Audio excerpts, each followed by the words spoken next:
welcome to Recreate U's Best Start School Readiness Programme. I'm Jenny and I'll be talking you through our programme. This is the first in our series of 6 videos and we're going to be making one to go along with each session. We'll begin by giving you a little bit of information on what the programme is about, followed by some details about the first session. Recreate U's Best Start aims to give children the best start in life in a fun, age-appropriate way, allowing you to understand their needs, their school journey, and how you can best support and prepare them for it. Best Start supports you to give your children the best start in life through play and experiences that you can enjoy together in sessions and at home. We'll do this through 6 weekly 1-hour in-person sessions, a weekly video and a targeted booklet for each session with information and activities to support each area of development. So when children get to school, they start the Early Years Foundation stage, or EYFS. The Early Years Foundation stage is a framework that sets the standard for learning, development and care of children from birth to 5 years old in England. It's a statutory framework that all nurseries, childminders and preschools have to follow. In the EYFS, children primarily learn through play. The EYFS framework is set out into 7 areas of learning and development. These areas are grouped into 3 prime areas, which are physical development, communication and language, personal, social and emotional development. The prime areas of learning focus on developmental milestones. These skills feed into everything your child will do.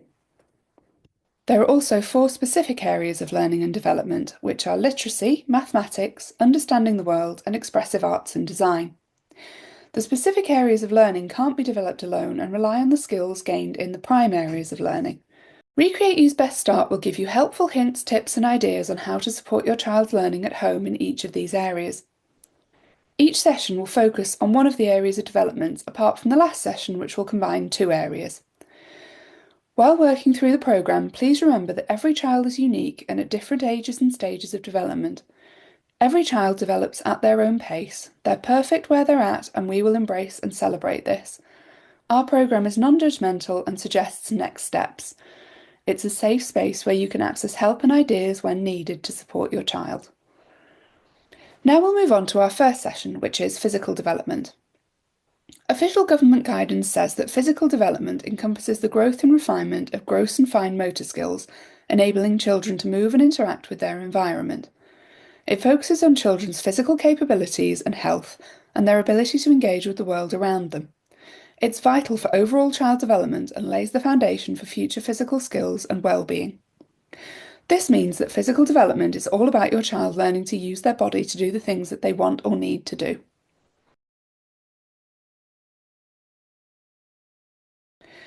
Gross motor skills, which is the first area of motor skills that we will focus on, involve the large muscles in the arms, legs and torso.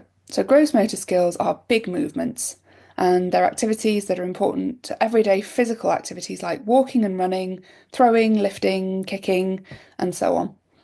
Gross motor skills provide the foundation for developing healthy bodies and social and emotional well-being.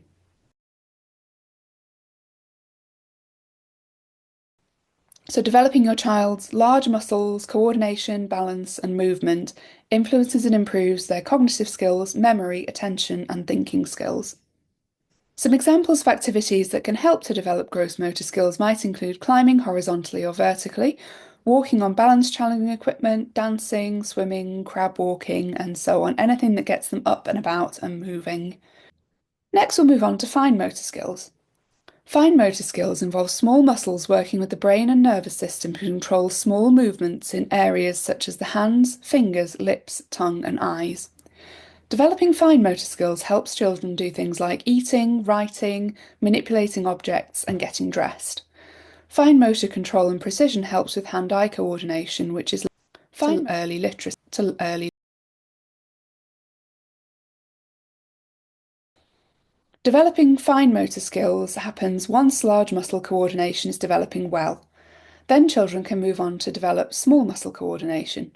Repeated and varied opportunities to explore and play with small world activities, puzzles, arts and crafts, and practice using small tools with feedback and support from adults allows children to develop proficiency, control, and confidence in their fine motor skills. Practicing fine motor skills now helps with your child's handwriting and letter formation later. Activities that can support this include cutting along straight and curved lines, opening packages, boxes and lunch boxes, drawing circles, crosses or patterns, building things with blocks, and making sculptures with materials like Play-Doh. It's important to note that doing things independently is a big part of physical development and it'll be very beneficial to your child's smooth start to school. Whenever you can, try to allow your child to develop independence by doing things for themselves. Some tips for supporting physical development include when you're doing physical activities, check that your child's clothing and footwear is not too tight or too large for safety or ease of movement. Ask your child to help with day-to-day tasks such as washing up dishes, filling the washing machine, laying the table, preparing food with your support, mixing things, and so on. Help them prepare to do activities like PE lessons by getting changed, things like nativity performances, putting on their coats and wellies to go outdoors, eating their dinner by themselves, being able to use a knife and fork, unscrewing the water bottle top, will all help them to be independent when they start school. Practice using scissors often and get children ready for school by confidently using scissors and cutting along straight and curved lines. That's really helpful for your child in school. Well, that's it for video 1. Remember, you'll also be receiving a booklet full of information and activities for session 1. Give it a read through, and if you still have any questions, make sure to write them down and bring them in to ask our facilitator when you come to session 1. Thank you for watching, and we look forward to meeting you.